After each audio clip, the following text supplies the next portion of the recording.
जय माता दी। आज की वीडियो में हम आपको वैष्णो देवी जी के विभिन्न स्थानों के बारे में बताएंगे और वहां मिलने वाली फैसिलिटीज़ के बारे में बताएंगे कि आपको यात्रा कैसे करनी चाहिए और क्या सुविधाएं उपलब्ध है। तो पूरे वीडियो में बने रहें। अपने शहर को करके टाटा बाय बाय हम पहुँचे सबसे पहले लुधियाना, जहाँ से हमारी ट्रेन थी आगे कटरा के लिए। आपको वैष्णो देवी डायरेक्ट कटरा के लिए भी ट्रेन मिल जाएंगी और जम्मू के लिए भी। अगर आपकी ट्रेन जम्मू तक की है तो वहाँ से आपको बस लेनी पड़ेगी जो आपको कटरा पहुँचाएगी। हम ट्रेन इसलिए लेते हैं क्योंकि उसमें एक तो बस चेंज नहीं करनी पड़ती और रास्ते का जो आनंद है, मतलब जो खूबसूरती है, जम्मू के बाद जो कटरा तक का रास्ता है वो ट्रेन से काफ़ी सुंदर है। क्योंकि ट्रेन जहाँ से गुजरती है अलग अलग टनल से, नदियों के, तो वहाँ का व्यू काफ़ी सुंदर रहता है। तो हमारी जो सुबह हुई वो हुई उधमपुर में और काफ़ी ब्यूटीफुल व्यू हमें देखने को यहाँ से मिल रहा है।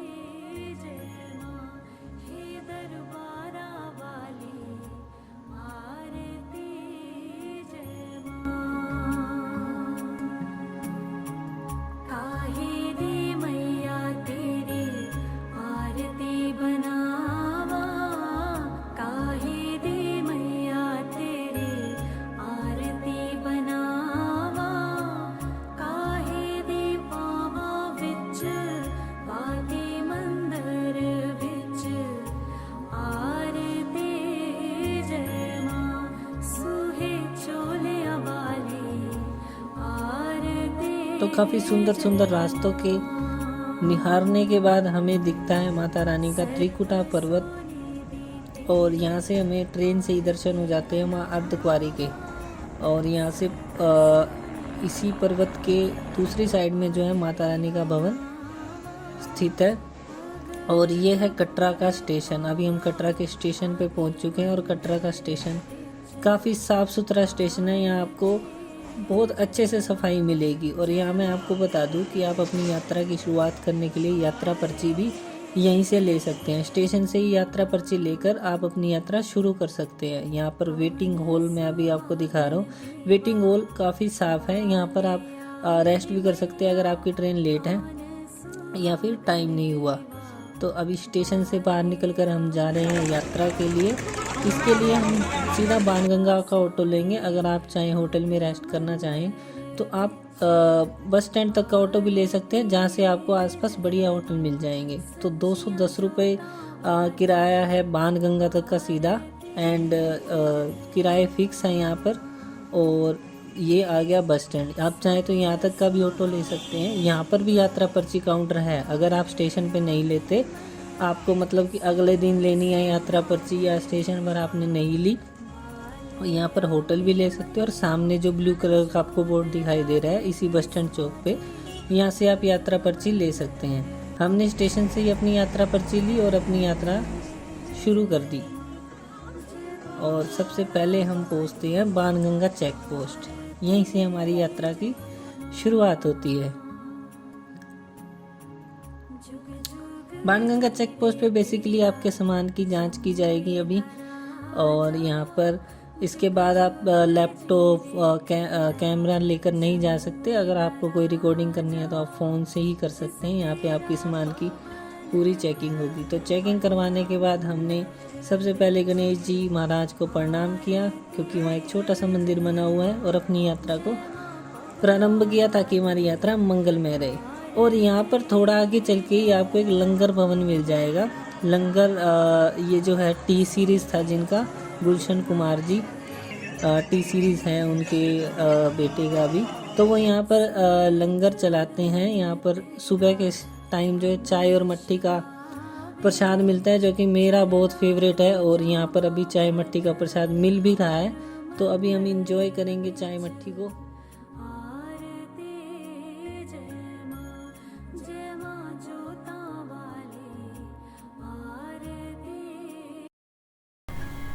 तो यहाँ पर रात के समय भी लंगर चलता है। चावल, पूरी, दाल, कढ़ी, राजमा, तो आप वो भी ग्रहण कर सकते हैं। वो भी काफ़ी टेस्टी होता है।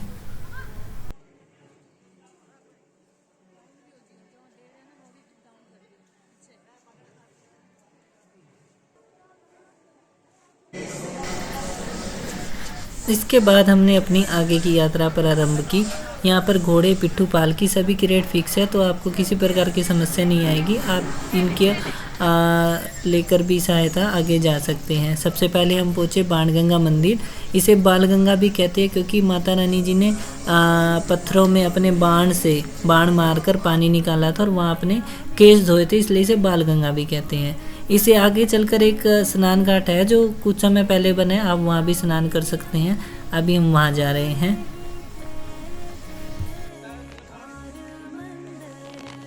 अभी हम आगे चल चुके हैं और वहाँ की है बाथिंग घाट। बाथिंग घाट पे आप क्या है कि स्नान कर सकते हैं। ये अच्छा बना हुआ है, यहाँ पर साफ़ सफाई भी अच्छी है, तो आप यहाँ पे स्नान कर सकते हैं।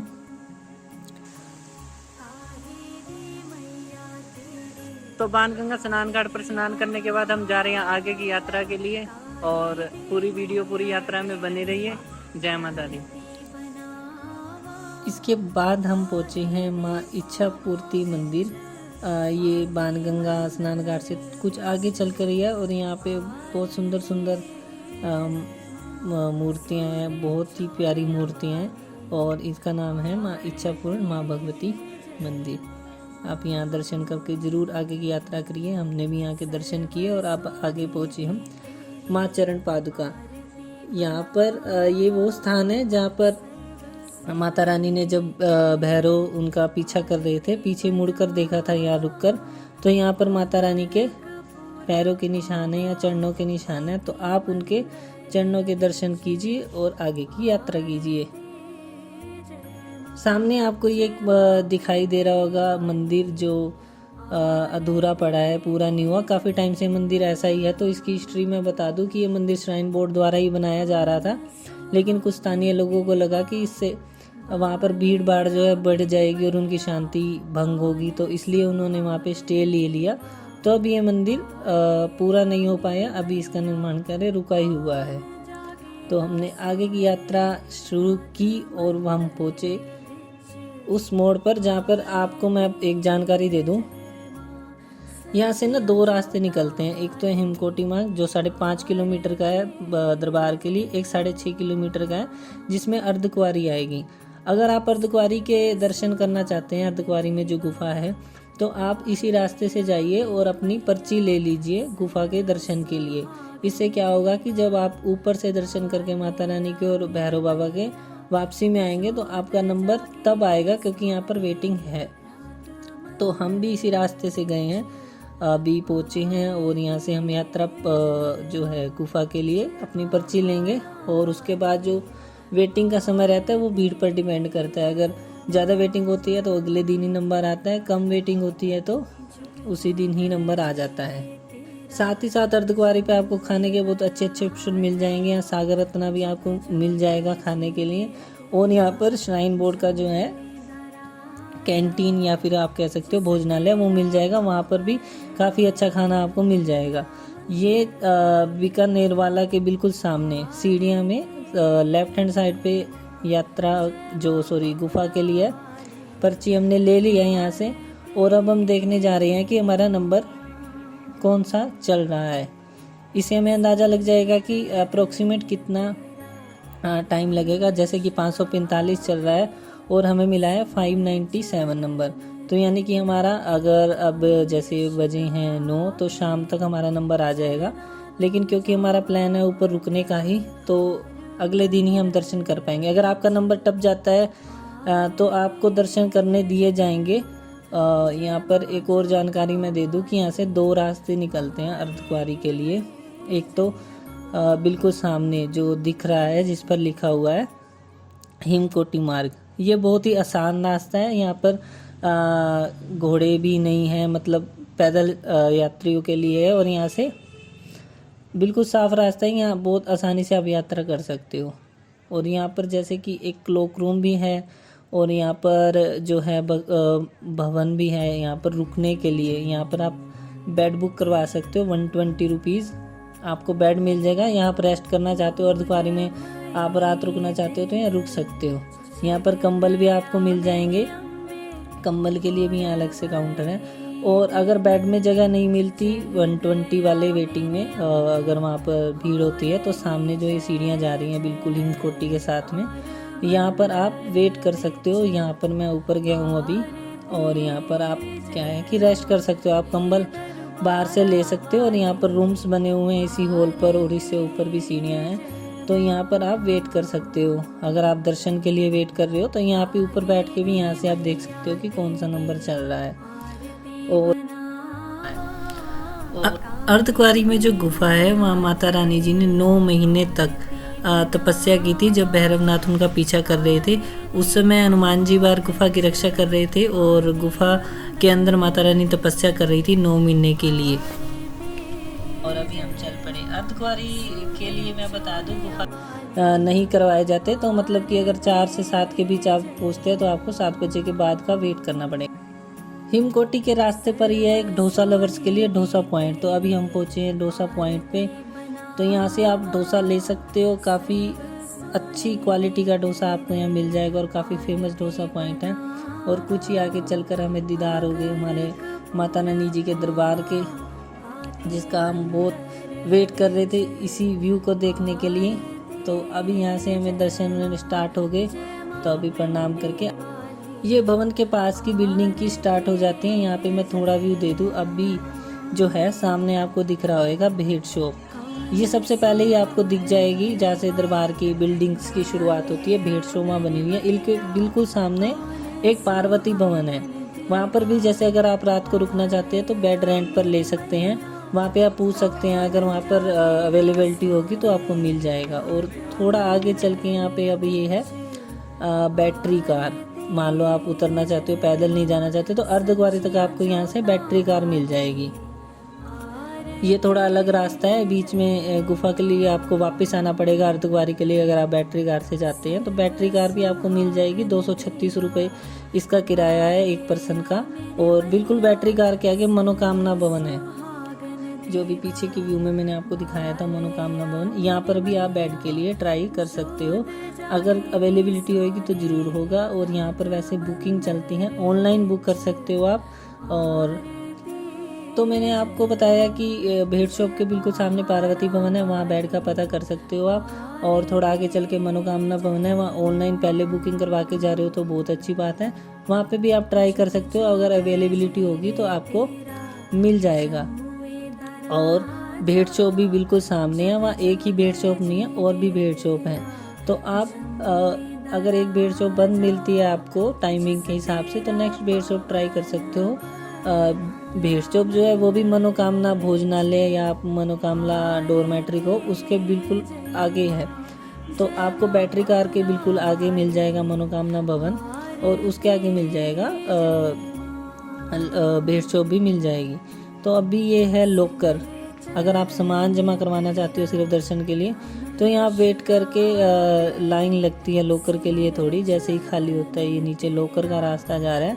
ये भी आप इंक्वायरी काउंटर है, आपको दिख जाएगा, उससे थोड़ा पहले है। तो अगर आप काफ़ी जने आए हैं तो आप हाफ हाफ करके चली जाइए, ताकि आपको इस लाइन में ना लगना पड़े। एंड ये जो सामने आप देख रहे हो कंस्ट्रक्शन का काम चल रहा है अभी। इसमें क्या होगा कि अभी जो है इसी रास्ते से नीचे से ही दर्शन करने वाले जाते हैं और आते हैं। आगे से क्या होगा, जब इसका निर्माण पूरा हो जाएगा तो दर्शन करने वाले नीचे से जाएंगे और वापसी ऊपर से आएंगे, ताकि एक जगह पर भीड़ ना हो।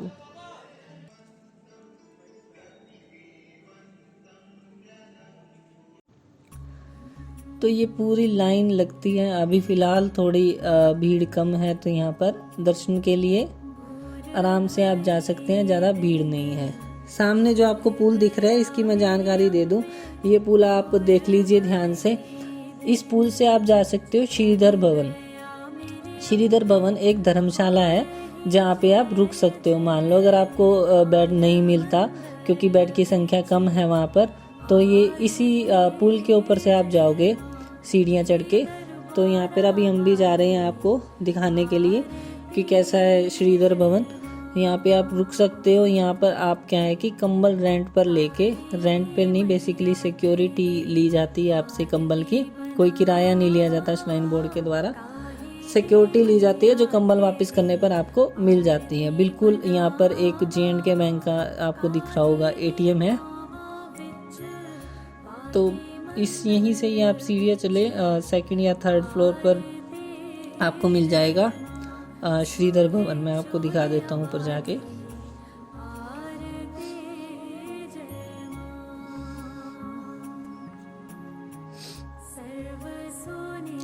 तो अभी बारिश आ रही है तो मौसम काफ़ी अच्छा है यहाँ का। तो ये है सामने ब्लैंकेट, इस फ्लोर पे आपको मिल जाएंगे ब्लैंकेट।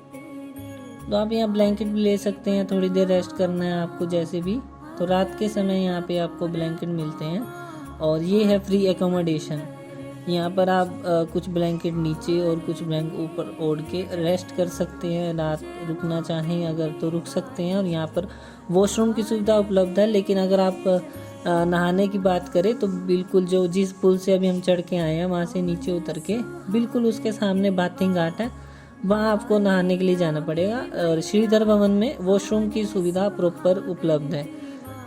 और ये रूम नंबर 8 है। अभी ये उन लोगों के लिए, जैसे अगर आप आरती के लिए जाना चाहते हैं और आपने ऑनलाइन पर्ची कटवाई है या नहीं कटवाई, ऑनलाइन अगर कटवा रखे तो भी यहाँ जाना पड़ता है। अगर आप वहाँ जाकर पर्ची लेना चाहते हैं यात्री आरती के लिए, सुबह और शाम जो आरती होती है, तो 8 रूम नंबर 8 SDM ऑफिस में यहाँ से चले जाओ। ये बिल्कुल जो मैंने आपको पुल दिखाया था उससे थोड़ा आगे चल के है।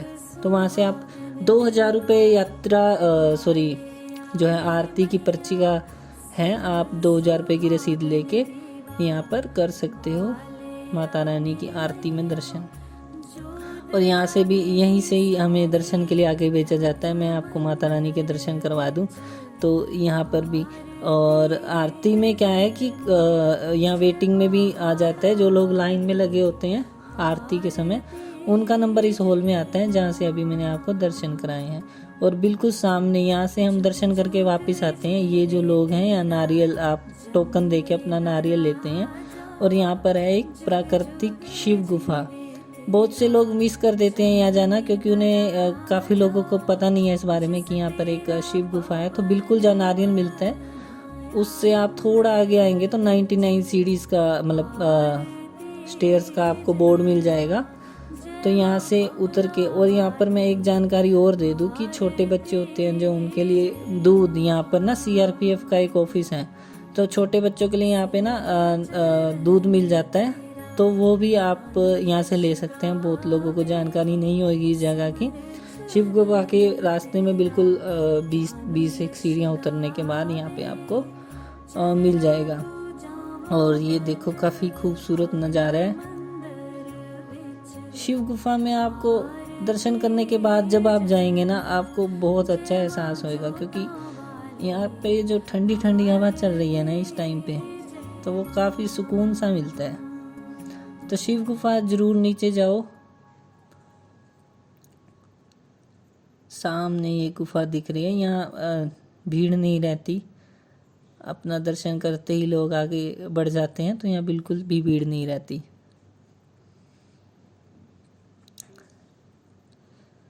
जय शिव शंभु, जय शिव शंकर।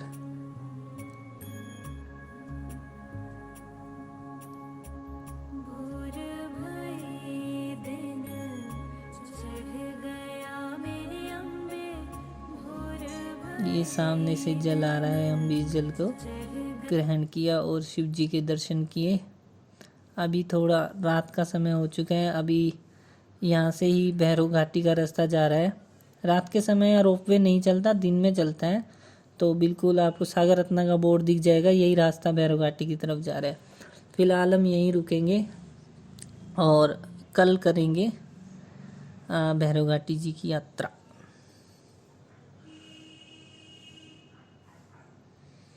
तो माता रानी जी का दरबार रात में और भी जगमगाता है, बहुत सुंदर लग रहा है। दर्शन कीजिए। जय माता दी।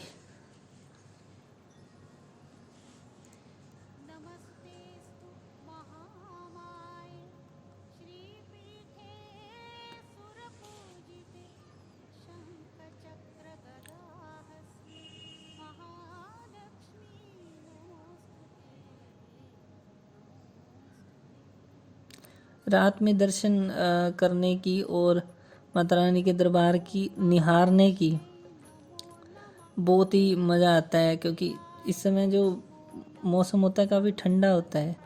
हम सोए, हमने मनोकामना जो मैंने आपको दिखाया था वहाँ पे हमें डोरमेट्री मिल गए। तो कुछ इस तरह के डोरमेट्री होते हैं वहाँ पर। इसका होता है प्राइस अराउंड 240। और सागर रत्ना में हमने किया ब्रेकफास्ट, डोसा खाया। और यहाँ से भैरवनाथ जी का जो डिस्टेंस है, चढ़ाई है, वो 2 किलोमीटर की है, जो कि रोपवे से भी की जा सकती है, लेकिन हम पैदल जा रहे हैं यहाँ से, क्योंकि हमारा मन था, हमारी इच्छा थी कि हम पैदल यात्रा करें। और रात को हमने रेस्ट कर लिया था, तो अभी थकान भी हमारी उतर गई थी। लगभग अब हैं भैरव घाटी के रास्ते पर। यहाँ बारिश शुरू हो चुकी है और यहाँ का नज़ारा मैं आपको दिखाती हूँ।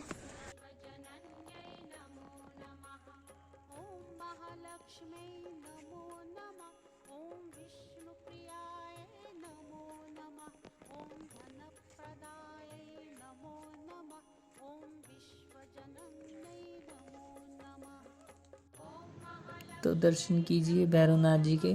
माता रानी जी के दर्शन करने के बाद भैरव जी के दर्शन करने बहुत ज़रूरी हैं, तभी आपकी यात्रा सफल मानी जाएगी। तो हम भैरव जी के दर्शन कर लिए हमने। और यहाँ से लोग काफ़ी फ़ोटो शूट करते हैं यहाँ पर, क्योंकि यहाँ से व्यू बहुत अच्छे हैं, यहाँ का वेदर भी बहुत अच्छा है। और जब भी कभी ऐसा होता है कि बर्फ़ पड़ती है, तो भैरव घाटी पे ज़्यादा चांस होते हैं बर्फ़ पड़ने के। हमने भी वेट किया आज के मौसम के अनुसार।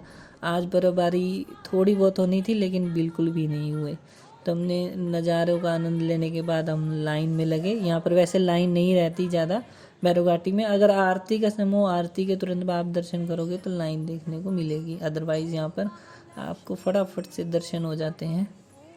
यहाँ पर भी भैरव बाबा का प्रसाद मिलता है, भेंट मिलती है, आप ले सकते हो और दर्शन कर सकते हो। और यहाँ पर आपको ज़्यादा वेटिंग का टाइम नहीं लग रहा है, मेरे को भी। और ये बिल्कुल भैरव बाबा जी के दर्शन करने के बाद आपको विभूति मिलेगी वहाँ पर। और वहाँ से आप कलेक्ट नहीं कर पाएंगे, इसके लिए अलग से श्राइन बोर्ड ने यहाँ रखी हुई है विभूति, मैं दिखा रहा हूँ आपको। यहाँ से आप विभूति घर भी लेके जा सकते हैं। और अब आप चाहे तो रोपवे से आएँ तो रोपवे से वापस जा सकते हैं, उसी रास्ते से वापस जा सकते हैं, लेकिन हम प्रेफर करते हैं कि हम भैरव घाटी से सीधा आगे निकल आएँ। और क्योंकि यहाँ पे जो है सांझी छत भी आता है, वहाँ से भी व्यू काफ़ी अच्छा देखने को मिलेगा। तो आप भैरव घाटी से आगे निकल आइए। रोपवे से आए हैं तो भी मैं सजेस्ट करूँगा कि आप आगे निकल आइए, अगर आप ज़्यादा थके नहीं हुए, क्योंकि यहाँ के रास्ते का भी आनंद लीजिए। ये रास्ता भी अपने आप में काफ़ी अच्छा है। तो यहाँ पे आपको थोड़ा चलने के बाद आ जाएगी सांझी छत।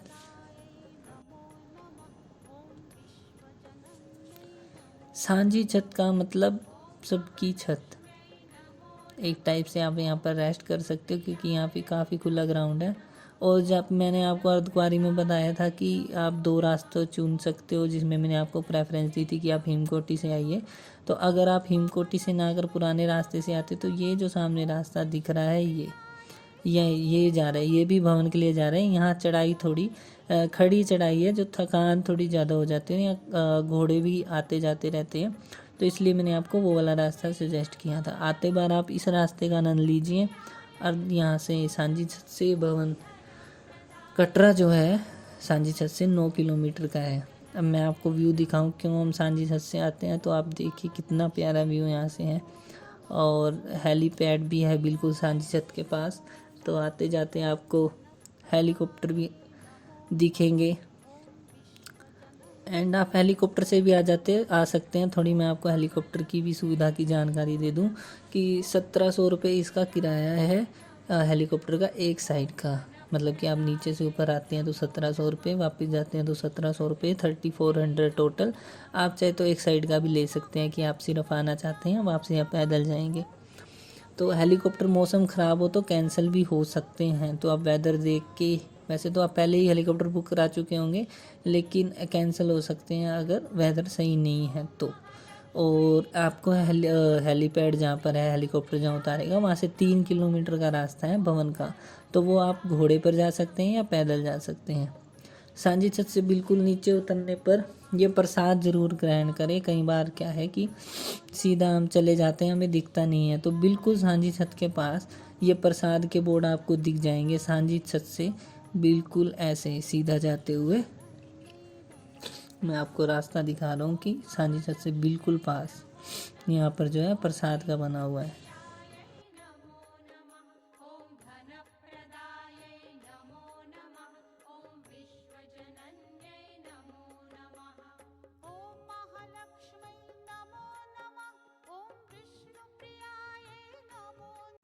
जय माता दी।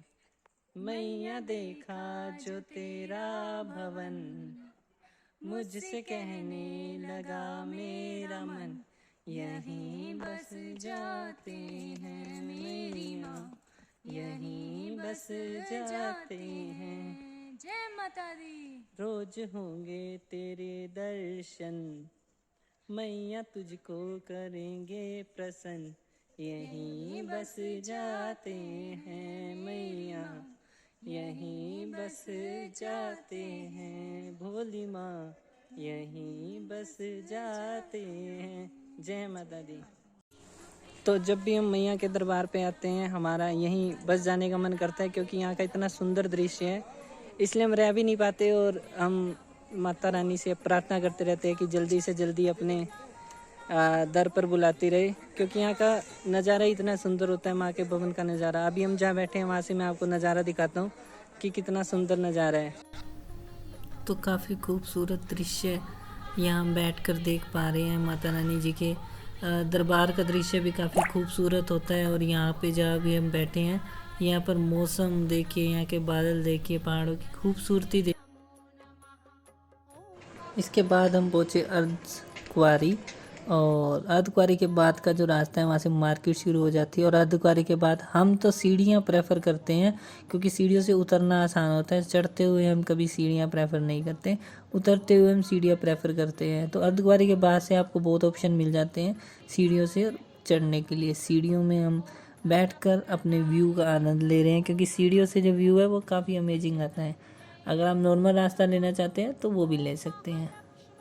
अब हम दर्शन हुए हमें नंदी भगवान के अपनी यात्रा के दौरान, और ये काफ़ी अच्छा मोमेंट था हमारे लिए। इसके बाद हम जब नीचे पहुँचे तो हमने माता रानी जी के पर्वत के दर्शन किए जो रात को बहुत जगमगा रहा था। और इसके बाद हम चले आगे अपनी कटरा मार्केट की तरफ, क्योंकि हमने थोड़ी बहुत शॉपिंग करनी थी, तो हम कटरा मार्केट के लिए आ गए। आप स्टेशन का ऑटो भी डायरेक्ट ले सकते हैं, जो 260 रुपये का आपको पड़ेगा उतरते ही बाणगंगा चेक पोस्ट से। हमें मार्केट जाना था तो हम पहले मार्केट आ गए। हम यहाँ से ऑटो लेंगे, उसका किराया भी मैं आपको बता दूँ 100 रुपये में आपको 100 या 110 में आपको स्टेशन पे डायरेक्ट छोड़ देगा। तो हम ऑटो लेके थोड़ी बहुत शॉपिंग करने के बाद आप पहुँच गए स्टेशन।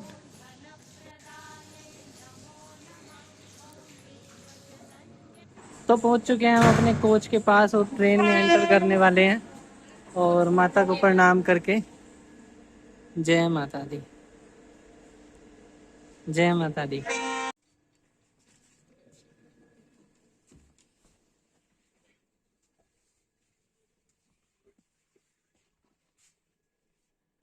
खाली पड़ा है ये तो।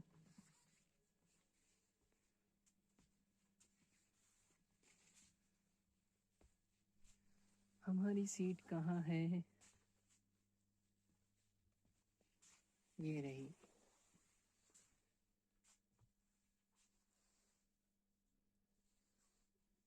तो ये रही हमारी सीट।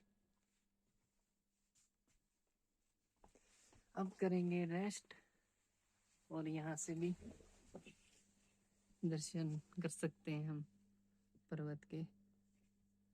जय माता दी।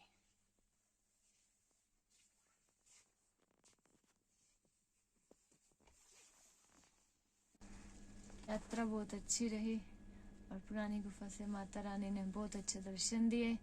यात्रा होगी हमारी सफल, और अब हम करेंगे रेस्ट और फिर पहुंच जाएंगे घर।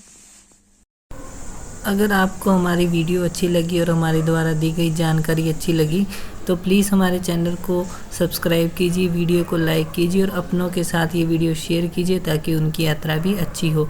हमारे साथ जुड़े रहें, आगे भी हम आपको जानकारी देते रहेंगे। जय माता दी।